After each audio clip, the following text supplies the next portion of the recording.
Hello and welcome to learn with fun. So আজকে আমি আলোচনা করব কিভাবে আমরা আমাদের স্পোকেন ইংলিশটা ডেভেলপ করতে পারবো।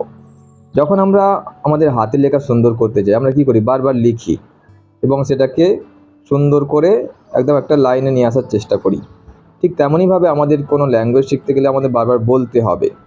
তো বারবার বলতে হবে, কোনগুলো বলবো? প্রথমেই তো আমরা বড় বড় সেন্টেন্স বলতে পারবো না।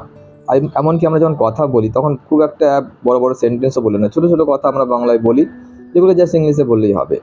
যেমন আমি বলছি, এখানে এসো, প্লিজ কাম হিয়ার। ওখানে যাও, প্লিজ গো দেয়ার। স্কুলে যাও, গো টু স্কুল। ঘুমিয়ে পড়ো, গো টু স্লিপ।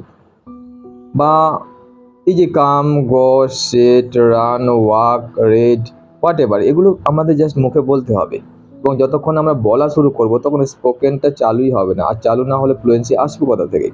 এইভাবে ছোটো ছোটো ওয়ার্ড যখন আমরা বলা শুরু করব, কিছুদিন পর দেখবে এগুলোকে জোরে আমরা সেন্টেন্স বলতে পারবো এবং আমাদের ভয়ও অনেকটা কেটে যাবে এবং আমাদের উচ্চারণগুলো অনেকটা সঠিক হয়ে যাবে।